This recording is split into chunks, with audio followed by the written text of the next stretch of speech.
Assalamualaikum warahmatullahi wabarakatuh. Kita membahas tentang hubungan industrial dalam manajemen sumber daya manusia.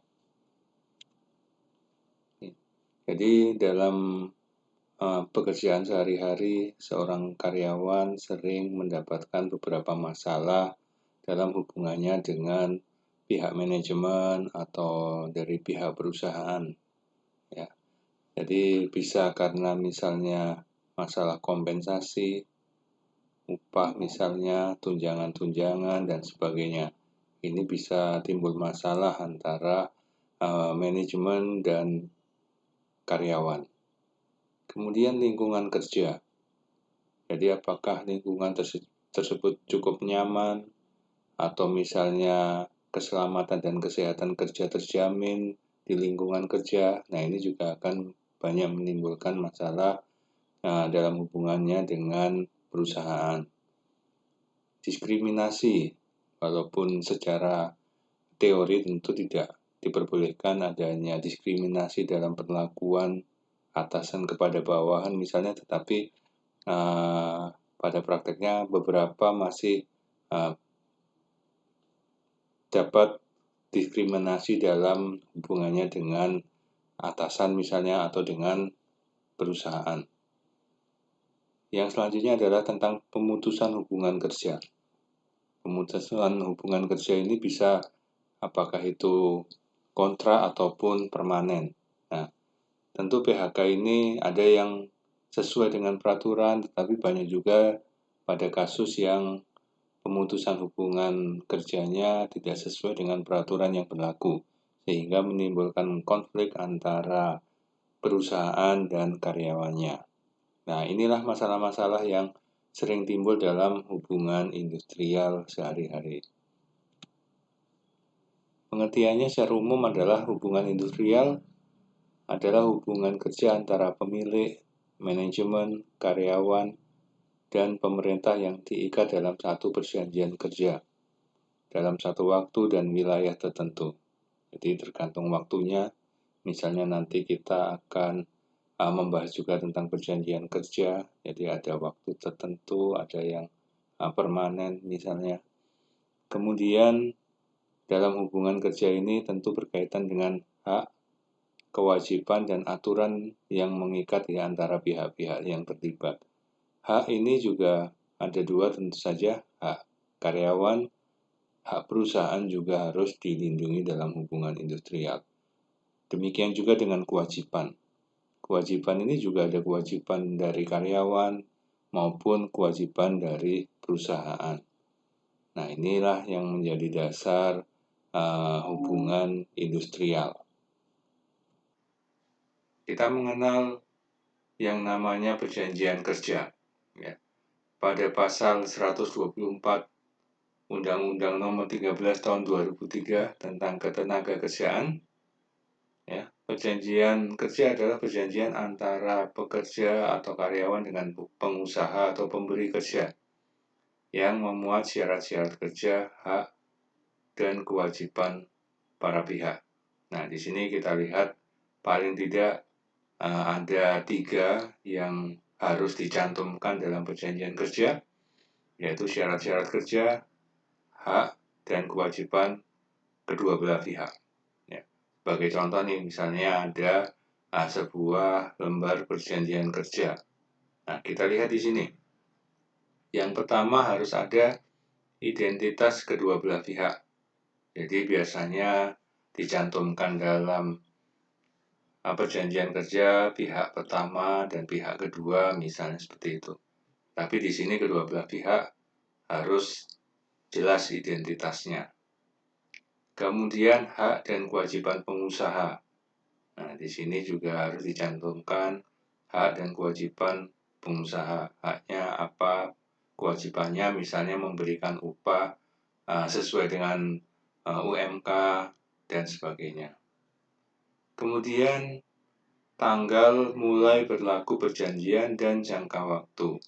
Jadi kalau misalnya perusahaan memberikan satu kontrak kerja atau perjanjian kerja, maka harus ada tanggal mulai berlaku perjanjiannya dan jangka waktunya. Nah, ini juga dicantumkan di dalam perjanjian kerja. Selanjutnya adalah hak dan kewajiban karyawan. Apa yang menjadi hak karyawan? Upah tentu saja, tunjangan-tunjangan, mungkin fasilitas-fasilitas, nah ini harus dicantumkan juga. Dan juga kewajiban karyawan tentu saja, misalnya harus bekerja dengan baik, kemudian datang tepat waktu dan sebagainya. Nah ini juga harus dicantumkan dalam sebuah perjanjian kerja. Yang terakhir adalah tanda tangan para pihak yang terlibat. Jadi ada pihak pertama, sebagai contoh di sini adalah pihak perusahaan, kemudian pihak kedua adalah karyawan misalnya ya. Nah ini harus dicantumkan tanda tangan kedua belah pihak tersebut. Nah ini perjanjian kerja paling tidak kalau misalnya kita mendapatkan panggilan dari perusahaan, kita disodorin perjanjian kerja, nah kita lihat apakah sudah sesuai dengan undang-undang yang berlaku tentang identitas kedua belah pihak, hak dan kewajiban pengusaha, hak dan kewajiban karyawan, tanggal mulai berlaku perjanjian, dan jangka waktu, serta ada tanda tangan kedua belah pihak. Nah ini harus ada dalam perjanjian kerja. Kalaupun kita misalnya memberikan pekerjaan kepada seseorang, ya juga harus sesuai dengan undang-undang yang berlaku. Bagaimana kita membuat sebuah perjanjian kerja kepada karyawan kita. Kemudian di perusahaan kita mengenal yang namanya serikat pekerja. Nah, serikat pekerja ini juga diatur dalam undang-undang.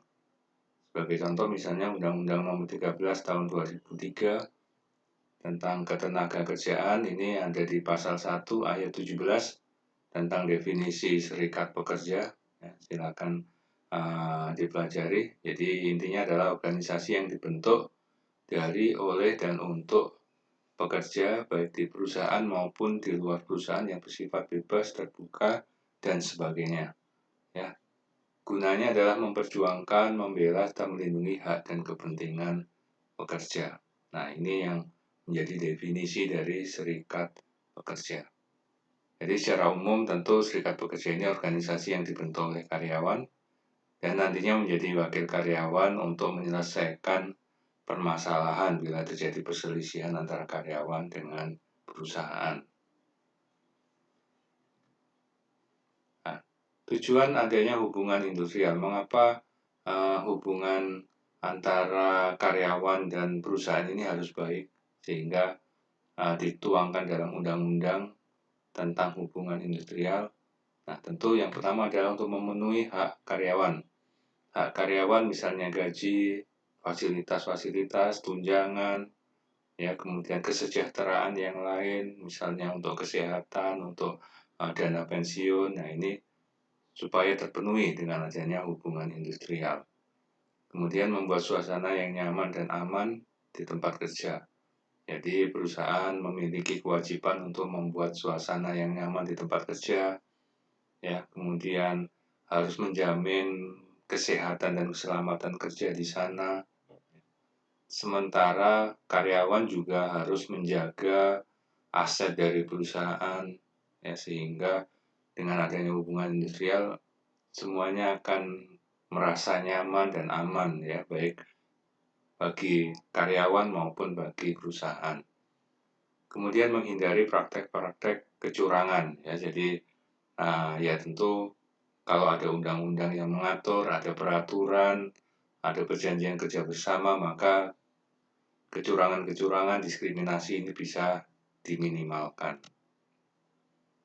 Nah, kalau misalnya karyawan sudah bisa bekerja dengan baik, kemudian bersemangat dalam bekerja, maka perusahaan bisa lebih kompetitif karena produktivitas dan kualitas produknya meningkat. Karyawan juga menjadi lebih sejahtera dan tentu efisiensi biaya. Ya, jadi efisiensi biaya ini banyak. Misalnya kalau misalnya karyawan itu bekerja dengan baik, produktivitasnya baik, maka tentu efisiensi biaya bisa dimaksimalkan. Kalau misalnya terjadi konflik, ya mogok kerja, ya tentu akan menimbulkan biaya yang cukup besar ya karena produksi tidak bisa berjalan, belum lagi keamanan dari aset-aset perusahaan. Nah, ini tentu dengan adanya hubungan industrial, hal-hal yang negatif dari efisiensi biaya ini bisa dikurangi. Ya. Tentu dalam hubungan industrial kadang terjadi perselisihan ya, antara karyawan dan perusahaan atau pihak manajemen. Nah, perselisihan hubungan industrial ini juga sudah tercantum dalam Undang-Undang Nomor 13 Tahun 2003 Pasal 1 Ayat 22. Ya. Nah, jadi intinya perselisihan hubungan industrial adalah perbedaan pendapat yang mengakibatkan pertentangan antara pengusaha atau gabungan pengusaha dengan pekerja atau buruh, atau dengan serikat pekerja. Biasanya tentu perselisihan tersebut adalah mengenai hak, perselisihan kepentingan, perselisihan pemutusan hubungan kerja, dan perselisihan antar serikat pekerja ya, atau serikat buruh, bukan hanya dalam satu perusahaan. Jadi ini biasanya yang menjadi perselisihan dalam sebuah perusahaan. Nah, untuk menghindari perselisihan tersebut sebenarnya ada antisipasi yang bisa dilakukan pihak manajemen. Apalagi kalau misalnya kita menjadi pihak manajemen sumber daya manusia, sebagai HRD misalnya ya, ada antisipasi yang bisa dilakukan. Yang pertama adalah proaktif. Proaktif ini artinya manajemen itu melakukan antisipasi sebelum terjadi ketidakharmonisan dengan melihat gejala-gejala yang timbul sebelumnya. Jadi kita mengamati bagaimana reaksi dari karyawan tentang kebijaksanaan yang ada, apakah banyak yang setuju ataupun tidak. Ya, dari sana kita bisa mengantisipasi misalnya nanti terjadi ketidakpuasan di lain waktu. Itu proaktif. Jadi kita mengamati lebih dahulu sebelum terjadi perselisihan. Tapi kadang-kadang kita juga harus bersikap reaktif nih.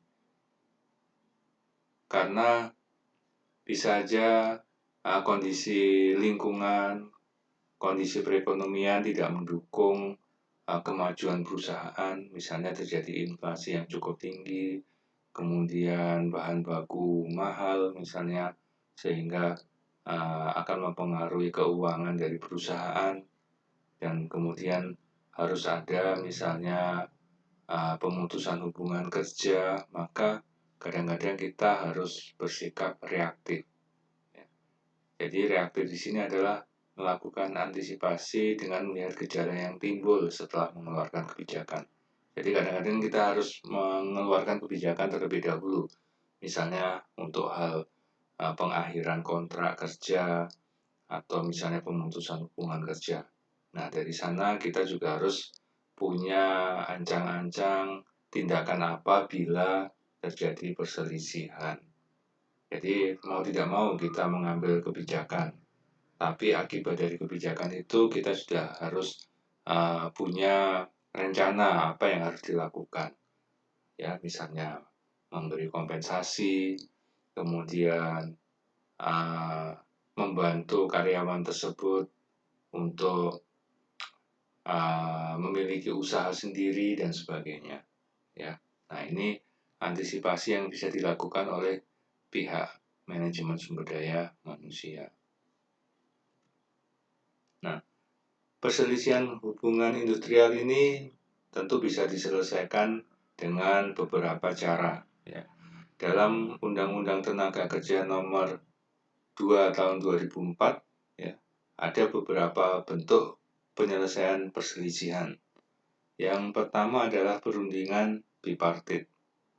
Yang kedua adalah mediasi, ya, konsiliasi, arbitrase, dan yang terakhir adalah pengadilan hubungan industrial. Yang poin B, C, D ini biasanya dalam waktu yang bersamaan, jadi bisa memilih mana bentuk penyelesaian perselisihan yang sesuai di perusahaan tersebut. tetapi tentu diawali dengan poin A, yaitu perundingan bipartit. Nah, perundingan bipartit adalah perundingan antara pengusaha atau gabungan pengusaha dengan pekerja atau serikat pekerja. Jadi antara dua belah pihak saja, antara karyawan dan manajemen, antara serikat pekerja dan pihak manajemen. Jadi diselesaikan internal di perusahaan antara kedua belah pihak. Di sini tidak mendatangkan mediator misalnya dari Dinas Tenaga Kerja. Jadi masih internal di perusahaan. Diharapkan di perundingan bipartit ini tentu sudah bisa diselesaikan masalah tersebut, sehingga tidak perlu terlalu lama menyelesaikan perselisihan hubungan industrial. Tetapi bila tidak bisa dicapai kata sepakat, tentu ada langkah berikutnya, yaitu mediasi, konsiliasi, maupun arbitrase. Nah, ini perbedaannya kalau misalnya saya membahas item per item. Jadi yang pertama ini masalah yang bisa diselesaikan, kemudian penengahnya, bentuk keputusannya, maupun langkah lanjutannya. Nah, pada mediasi ini masalah yang bisa diselesaikan lebih banyak, tentang perselisihan hak, perselisihan kepentingan, perselisihan pemutusan hubungan kerja, perselisihan antar serikat pekerja dalam satu perusahaan misalnya. Ini bisa dilakukan dengan mediasi. Ya. Kemudian kalau konsiliasi di sini perselisihan kepentingan, ya, jadi perselisihan hak tidak masuk dalam konsiliasi. Jadi dalam konsiliasi hanya perselisihan kepentingan, pemutusan hubungan kerja, dan perselisihan antar serikat pekerja. Arbitrase juga lebih terbatas lagi, yaitu perselisihan kepentingan dan perselisihan antar serikat pekerja. Jadi kalau misalnya pemutusan hubungan kerja tidak bisa melalui forum arbitrase, harus melalui mediasi ataupun konsiliasi. Penengahnya, kalau mediasi ini mediator, yaitu pegawai pemerintah, ya, dalam hal ini Dinas Tenaga Kerja. Jadi di sana ada dari pihak Dinas Tenaga Kerja yang tugasnya adalah sebagai mediator dalam perselisihan hubungan industrial. Kalau konsiliasi di sini tidak harus dari Dinas Tenaga Kerja, tetapi bisa dari pihak swasta yang terdaftar di Dinas Tenaga Kerja. Nah, ini disebut sebagai konsiliator. Jadi penengahnya disebut konsiliator. Tidak harus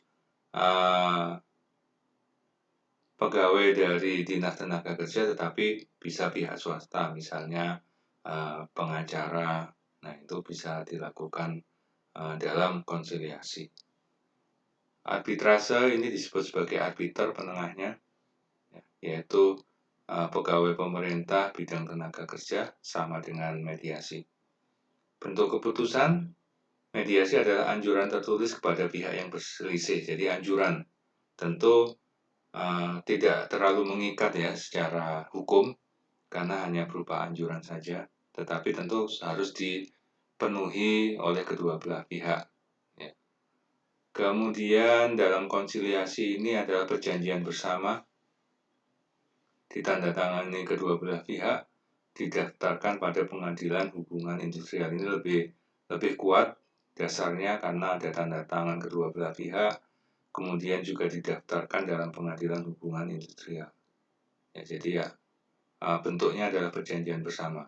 Kalau mediasi tadi hanya anjuran tertulis saja.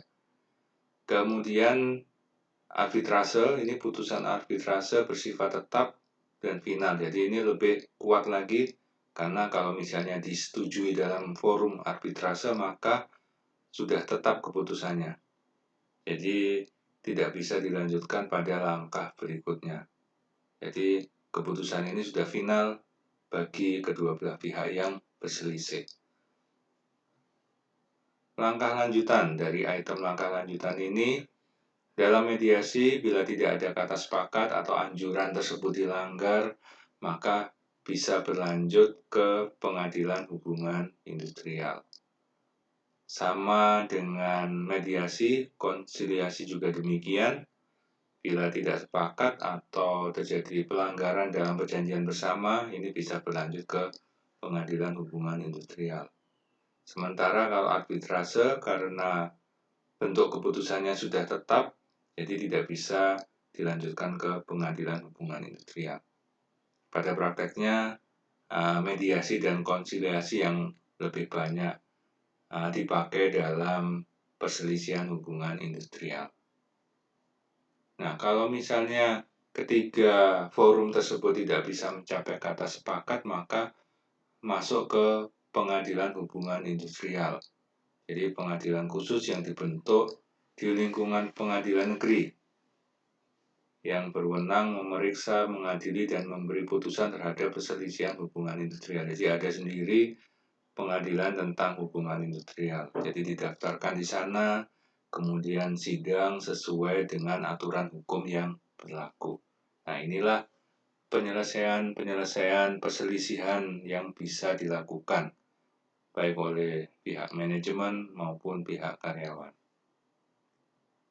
Nah, tentu hubungan industrial ini harus dilakukan dengan baik ya, karena banyak pengaruh baik untuk internal perusahaan maupun eksternal perusahaan ya. Di dalam perusahaan tentu akan menimbulkan dampak dalam motivasi kerja. Kalau misalnya perusahaan tersebut tidak enak, tidak atau tidak nyaman dalam bekerja, maka motivasi kerja karyawan tentu menurun. Ya, karena adanya hak-hak yang tidak terpenuhi misalnya.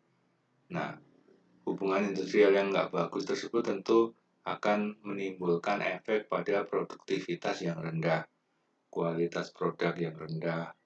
Nantinya juga akan berpengaruh terhadap kelangsungan perusahaan itu sendiri. Proses produksi terganggu. Ya, kalau misalnya tidak dicapai kata sepakat, bisa jadi terjadi mogok kerja. Nah, ini tentu akan mengganggu proses produksi.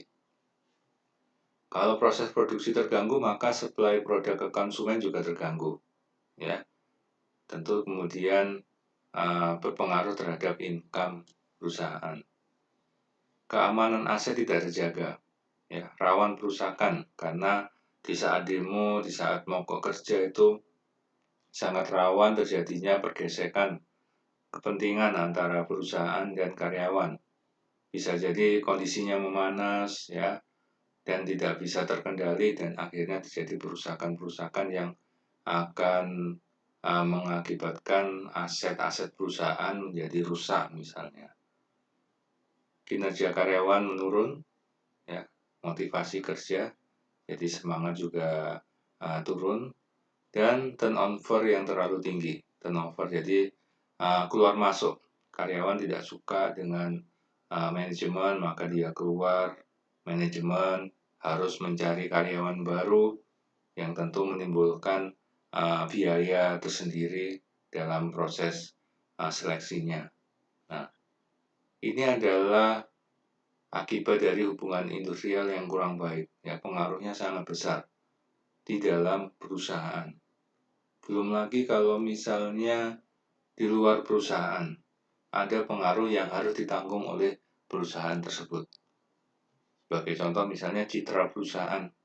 Jadi perusahaan terkenal nantinya memiliki track record yang kurang baik dalam sengketa perburuan. Masyarakat di luar akan mengenal perusahaan tersebut, sering terjadi demo, sering terjadi mogok kerja. Ya tentu akhirnya dalam proses seleksi karyawan nantinya akan berpengaruh. Kandidat-kandidat yang baik tidak mau melamar kerja di perusahaan tersebut karena citra perusahaan yang sudah kurang baik. Nah, tentu juga akan menimbulkan sanksi dari pemerintah. Ya, peraturan pemerintah tidak dilaksanakan, maka perusahaan juga akan mendapatkan sanksi dari pemerintah. Ya, tentu akan menimbulkan suasana yang kurang baik di perusahaan. Ya. Dan tentu perusahaan juga sudah tercatat nantinya dalam di Dinas Tenaga Kerja atau di Dinas Perindustrian tentang track record dari perusahaan tersebut. Kalau misalnya banyak perusahaan yang melakukan perselisihan dalam hubungan industrial ini antara karyawan dan manajemen, banyak perusahaan yang kurang baik hubungan industrialnya, nantinya juga akan mencoreng nama baik negara di dunia internasional karena ada ILO ya, Badan PBB yang mengurusi tentang ketenaga kerjaan. Nah, ini akan menyoroti perselisihan-perselisihan hubungan industrial yang banyak terjadi di perusahaan-perusahaan di suatu negara. Nah, tentu ini akan memberikan track record yang kurang baik juga bagi pemerintah negara tersebut. Nah, ini pengaruh hubungan industrial ya, tidak hanya di dalam perusahaan sendiri, tetapi juga di luar perusahaan. Nah, makanya hubungan industrial harus dijalankan dengan baik. Ya, kalaupun terjadi perselisihan, ada langkah-langkah yang bisa dilakukan. Nah, dari langkah-langkah tersebut diharapkan perselisihan bisa diselesaikan sehingga hubungan industrial antara karyawan dan perusahaan serta pemerintah itu berjalan dengan harmonis. Nah, demikian hubungan industrial ya. Silakan dilengkapi dengan literatur-literatur lain dan juga dari materi yang sudah dibagikan. Ya. Oke, terima kasih. Sekian materi tentang hubungan industrial kali ini.